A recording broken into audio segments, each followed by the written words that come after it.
naubos og naa sa 33% ang kaso sa pagpanglugot sa Gensan, samtang 44% ang giubos sa ihap sa kaso sa violence against women and their children atong 2024 tandi sa datos atong 2023. Sa record gikan sa General Santos City Police Office, nasa 79 rape cases ang natala sa syudad atong 2023, samtang atong 2024 naalang sa 53 ang na-record nilang kaso gikan sa napulo ka presinto. Naalang usab sa 44 ang bawsi cases atong 2024, ubos kini tandi sa 78 atong 2023.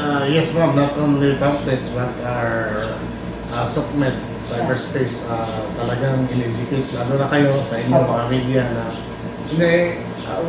sa panatay may duty yung ating mga gumagawa nito na Dugang ni Police Colonel Nicomedes Ulaybar Jr., ang direktor sa JSCPO, gisaka nila ang police visibility o mobility sa mga presinto sa pagkikalayon usab sa nagkadaiyang ahensya sa gobyerno.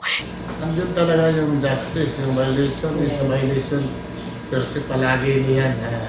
Kahit na i-justify nilang nalasing, dulong sa droga, hindi pa rin tama yan at lagot pa rin sila sa batas. Kahibaluan nga usa sa nahimong sensation nga rape slay case sa Gensan mao ang nahitabo sa minor de edad nga si alias Aryan atong Marso 2024.